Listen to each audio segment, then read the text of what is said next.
السلام علیکم ورحمۃ اللہ وبرکاتہ۔ نحمده ونصلی علی رسولہ الکریم، اما بعد فاعوذ باللہ من الشیطان الرجیم، بسم اللہ الرحمن الرحیم۔ قال اللہ تبارک وتعالی فی القرآن المجید والفرقان الحمید، وقل للمؤمنات یغضضن من ابصارہن ویحفظن فروجہن ولا يبدين زينتهن إلا ما ظهر منها وليضربن بخمرهن على جيوبهن۔ صدق الله مولانا العظیم وبلغنا رسوله الکریم۔ درود پاک بڑی اللہم صلی علی سیدنا و مولانا محمد وبارک وسلم، صلاۃ و سلام علیک یا رسول اللہ صلی اللہ تعالی علیہ وسلم۔ میں نے جس آیت کریمہ کی تلاوت کا شرف حاصل کیا، اللہ فرماتا ہے اور مسلمان عورتوں کو حکم دو اپنی نگاہیں کچھ نیچی رکھیں اور اپنی پارسائی کی حفاظت کریں اور اپنا بناؤ نہ دکھائیں مگر جتنا خود ہی ظاہر ہو جائے، اور اپنے دوپٹے اپنے گریباں پر ڈالے رہیں اور اپنا سنگار ظاہر نہ کریں۔ عزیزان ملت اسلامیہ،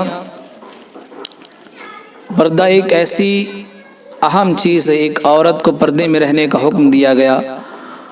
اللہ کے رسول صلی اللہ تعالیٰ علیہ وسلم کے زمانے اطہر میں حضور صلی اللہ علیہ وسلم کی بیویاں اسی طرح ملا کرتی تھیں، لیکن جب یہ آیت کریمہ نازل ہوئی تو حضور صلی اللہ تعالیٰ علیہ وسلم کی بیویوں نے بھی تمام لوگوں سے پردہ کرنا شروع کر دیا۔ آج کل کچھ عورتیں جو ناہنجار ہیں اور غیر مسلم عورتوں کی بکواس سن کر کے وہ یہ سوچتی ہیں کہ پردہ ہمارے لیے ایک قید ہے، پردہ ہمارے لیے ایک قید خانہ ہے، وہ اس پردے کو منحوس سمجھتی ہیں، لیکن ان عورتوں کو خبر نہیں کہ پردہ ایک ایسی اہم چیز ہے، جو چیز قیمتی ہوا کرتی ہے اس کو پردے میں رکھا جاتا ہے۔ اسلام نے عورتوں کو قیمتی سمجھا، اس لیے انہیں پردے کا حکم عطا فرمایا۔ اسلام نے عورت کی ہر آن ہر لمحہ اس کی حفاظت کی۔ اللہ کے رسول صلی اللہ تعالیٰ علیہ وسلم نے ایک عورت کی عزت کو مدینے اور کعبے سے بلند کر دیا۔ آقا کریم صلی اللہ علیہ وسلم جب مکہ المکرمہ چھوڑ رہے تھے تو آقا کریم علیہ الصلوۃ والتسلیم نے کعبے کو دیکھا اور دیکھ کر کے فرمایا، اے کعبے، تیری عزت سے زیادہ ایک مومن کی عزت ہے، اس لیے کہ کعبہ اگر ٹوٹ گیا تو دوبارہ بن سکتا ہے، لیکن اگر کسی مومن کا دل ٹوٹ گیا تو دوبارہ نہیں بن سکتا۔ اور مومن کی فضیلت کتنی ہے، چاہے وہ مومن ہو یا مومنہ عورت ہو۔ اللہ اکبر۔ اللہ کے رسول صلی اللہ تعالیٰ علیہ وسلم نے عورت کو اتنی عزت دی، کسی نے عورت کو منحوس کہا، کسی نے عورت کو برا بھلا کہا، لیکن اللہ کے رسول فرماتے ہیں اگر بیٹی گھر میں پیدا ہو جائے تو اس گھر میں 10 رحمتیں نازل ہوتی ہیں۔ اللہ کے رسول صلی اللہ علیہ وسلم فرماتے ہیں اگر وہ بیٹی پیدا ہو تو وہ اپنے ماں باپ کے لیے بخشش کا ذریعہ ہے، اگر وہ بیوی بنے تو شوہر کے لیے بخشش کا ذریعہ ہے، اور اگر وہ ماں بنے تو اللہ کے رسول فرماتے ہیں الجنت تحت اقدام امہاتکم، جنت تمہاری ماؤں کے قدموں کے نیچے ہے۔ اللہ کے رسول صلی اللہ علیہ وسلم نے عورت کو عزت سے نوازا۔ حضرت سیدہ عائشہ صدیقہ رضی اللہ تعالیٰ عنہا فرماتی ہیں ما ضرب رسول اللہ صلی اللہ تعالیٰ علیہ وسلم امرأۃ او خادما قط، حضور صلی اللہ علیہ وسلم نے نہ کبھی کسی عورت کو مارا، نہ کبھی کسی غلام کو مارا۔ حضور صلی اللہ تعالیٰ علیہ وسلم نے جب آپ اس دنیا سے تشریف لے جانے لگے تو حضور نے فرمایا لوگو، میں تمہیں نماز کی وصیت کرتا ہوں اور تمہارے ماتحت جو تمہاری بیویاں ہیں ان کے اوپر رحم کرو اور اللہ سے ڈرو۔ اللہ کے رسول صلی اللہ تعالیٰ علیہ وسلم نے ہر آن ہر لمحہ عورتوں کو عزت بخشی، اور حضور صلی اللہ تعالیٰ علیہ وسلم نے عزت و شرافت سے عورتوں کو نوازا، اور آقا کریم صلی اللہ علیہ وسلم نے یہاں تک ارشاد فرمایا کہ جو تم خود پہنو اپنی بیویوں کو پہناؤ، اور جو تم خود کھاؤ اپنی بیویوں کو کھلاؤ۔ اور آقا کریم علیہ الصلوۃ والتسلیم فرماتے ہیں اپنی بیوی کے منہ کے اندر لقمہ دینا بھی صدقہ ہے۔ آقا کریم صلی اللہ علیہ وسلم نے بے شمار عورتوں کے فضائل بیان فرمائے، عورتوں کے مناقب بیان فرمائے۔ حضور صلی اللہ تعالیٰ علیہ وسلم نے جو مناقب عورتوں کے اور جو فضائل عورتوں کے بیان فرما دیے، آج تک اس دنیا میں کوئی اس طرح عورتوں کو حق نہ دے سکا۔ حضور صلی اللہ تعالیٰ علیہ وسلم نے بے شمار فضائل ان عورتوں کو عطا فرمائے، لیکن آج ان عورتوں نے حضور صلی اللہ تعالیٰ علیہ وسلم کی فضیلت کو انہوں نے بالائے طاق رکھ دیا اور حضور صلی اللہ علیہ وسلم کی باتوں کو نہ مانا، بلکہ عورتوں نے بے پردگی کا اس قدر ماحول گرم کیا، اس قدر انہوں نے بے پردگی کو ترجیح دی کہ انہوں نے بازاروں میں عورتیں نظر آنے لگیں اور چوراہوں پر عورتیں نظر آنے لگیں، حتیٰ کہ مزاروں پر بھی عورتوں کا ہجوم لگنے لگا۔ میلہ اور جلوس جہاں بھی دیکھے عورتیں ہی عورتیں نظر آتی ہیں، لیکن عورت کو تو پردے میں رہنے کا حکم دیا گیا۔ جو عورتیں پردے کو بوجھ سمجھتی ہیں وہ ذرا غور کریں، ان کے پاس سونا چاندی ہوگا، سونا چاندی ایک ایسی قیمتی چیز ہے، اس کو بازاروں میں دکھایا نہیں جاتا، اسے روڈوں پر پھینکا نہیں جاتا، اسے سب لوگوں کو دکھایا نہیں جاتا، اس لیے کہ آپ کو ڈر ہے کہیں چور نہ چرا لے جائے۔ اس لیے یہ حسن اور یہ اللہ رب العزت نے تمہیں عزت عطا فرمائی، اور اللہ رب العزت نے جو تمہیں جمال اور خوبصورتی عطا فرمائی اس کی حفاظت کرو۔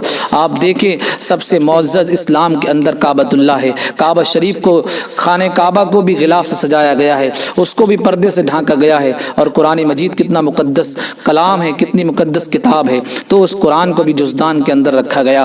جو بھی چیز قیمتی ہوتی ہے اس کو جزدان یا کسی غلاف کے اندر یا کسی پردے کے اندر رکھا جاتا ہے۔ اسلام نے عورت کو پردے کا حکم دیا اور پردے کے اندر رہنے کا حکم دیا، اس لیے کہ عورت ایک قیمتی چیز ہے۔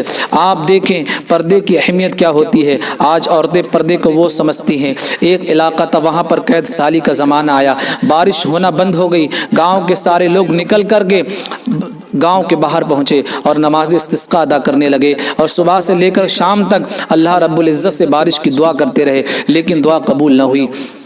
کیا دیکھتے ہیں ایک ڈولی وہاں سے گزر رہی ہے، اس ڈولی کے ایک نوجوان نے کہا، اے لوگوں کیا بات ہے، یہ بھیڑ کس بات کی ہے؟ لوگوں نے کہا کہ ہمارے گاؤں میں قحط سالی کا زمانہ آ گیا ہے، ہم لوگ سوکھا سے پریشان ہو چکے ہیں، بارش نہیں ہو رہی ہے، صبح سے لے کر اب تک دعا کرتے رہے لیکن دعا قبول نہیں ہوتی۔ اس نوجوان نے کہا اگر تم کہو تو میں تمہارے لیے دعا کر دوں کہ اللہ رب العزت بارش عطا فرمائے۔ انہوں نے کہا کہ کمال مہربانی ہوگی۔ وہ نوجوان آگے بڑھا اور بڑھنے کے بعد اس نے کہا اے اللہ اس عورت کا صدقہ جو اس کے اندر ہے، اس کے دامن کا صدقہ، اس کے دوپٹے کا صدقہ جو اس کے اندر بیٹھی ہوئی ہے، بارش کا نزول فرما۔ اتنا کہنا تھا بارش جھما جھم برسنے لگی۔ لوگوں نے اس کا دامن پکڑا اور کہا کہ اے نوجوان ہم صبح سے لے کر اب تک دعا کرتے رہے لیکن بارش نہیں ہوتی، لیکن تو نے اس عورت کے دامن کا، اس عورت کے دوپٹے کا وسیلہ دیا اور یہ بارش ہونے لگی، اس عورت میں کیا خوبی ہے؟ لوگوں نے اس نوجوان نے کہا یہ میری ماں ہے، اس ماں نے آج تک بچپن سے لے کر آج تک نہ کسی غیر مرد کو دیکھا، نہ کبھی کسی غیر مرد نے اس میری ماں کو دیکھا۔ اللہ اکبر۔ جب عورتیں اس قدر با پردہ ہوں، عورتیں اس قدر با حیا ہوں تو ان کے دامن، ان کے دوپٹے کے صدقے بھی بارش کا نزول ہو جاتا ہے۔ قربان جائیں حضور صلی اللہ علیہ وسلم کی چہیتی بیٹی حضرت سیدہ فاطمہ رضی اللہ تعالیٰ عنہ، وہ ایسی معزز خاتون تھیں جن کے چہرے کو چاند اور سورج نے نہ دیکھا۔ بریلی کے امام بولے جن کا چہرہ نہ دیکھا مہو مہر نے، جن کا چہرہ نہ دیکھا مہو مہر نے، اس ردائے نزاہت پہ لاکھوں سلام، اس ردائے نزاہت پہ لاکھوں سلام۔ حضور سرور کائنات صلی اللہ تعالیٰ علیہ وسلم کے دور کی جو بیٹیاں تھیں، ان بیٹیوں کا پردہ اگر آپ کتابوں کا مطالعہ کریں گے تو آپ کو پتہ لگے گا آج تک کوئی عورت اس بات کا دعویٰ نہیں کر سکتی کہ میں پردہ نہیں کر سکتی، اس لیے کہ پردے میں مجھے بہت گرمی لگتی ہے، پردے میں مجھے بہت تکلیف ہوتی ہے۔ قربان جائیں حضور صلی اللہ علیہ وسلم کی بیٹی پر۔ اس دور میں تو کولر بھی نہیں تھے، اے سی بھی نہیں تھی، ایسے ماحول کے اندر بھی آپ نے پردہ کر کے دکھایا۔ آج تک اللہ کے رسول صلی اللہ تعالیٰ علیہ وسلم کی بیٹی کی کوئی مثال پیش نہیں کر سکتا۔ حضور صلی اللہ علیہ وسلم کی بیٹی نے جس قدر چل کر کے دکھایا، جس قدر پردہ کر کے دکھایا، آج کی کوئی عورت ان کی مثال پیش نہیں کر سکتی۔ عورتوں کی عزت کتنی بلند ہے۔ آپ دیکھیں رابعہ بصریہ رضی اللہ تعالیٰ عنہ کتنی معزز خاتون ہے کہ کعبۃ اللہ خود ان کے طواف کے لیے آیا ہے۔ ساری دنیا تو کعبے کا طواف کرتی ہے لیکن کعبۃ اللہ حضرت رابعہ بصریہ رضی اللہ تعالیٰ عنہ کا طواف کرتا ہے۔ جب عورت اللہ رب العزت کی ہو جائے اور وہ پردے کے اندر بیٹھ جائے اور اللہ رب العزت کی عبادت و ریاضت کرنے لگے اور اپنے آپ کو اللہ کی محبت میں، اللہ کی عبادت میں وقف کر دے تو کعبۃ اللہ بھی اس کا طواف کرنے آ جاتا ہے۔ آج کی جو بدتمیز عورتیں ہیں وہ پردے کو منحوس سمجھتی ہیں۔ میری ماں اور بہنوں پردے کو منحوس نہ سمجھو، یہ پردہ اتنی معزز چیز ہے، اس پردے کے خاطر کتنے لوگوں نے اپنے ساری دولت کو قربان کر دیا لیکن اس عزت کو جانے نہ دیا۔ جو عورتیں سوچتی ہیں کہ پردے میں کچھ نہیں، لیکن جب ان کی عزت چلی جاتی ہے تو ساری دنیا کے اندر بدنام ہو جاتی ہیں اور نیک سیرت عورتیں انہیں پاس بٹھانے سے بھی نفرت کرتی ہیں۔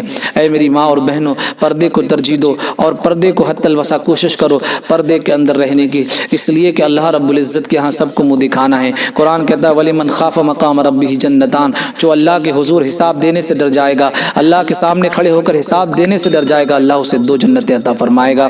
وَمَا عَلَيْنَا إِلَّا الْبَلَاغُ۔ السلام علیکم ورحمۃ اللہ۔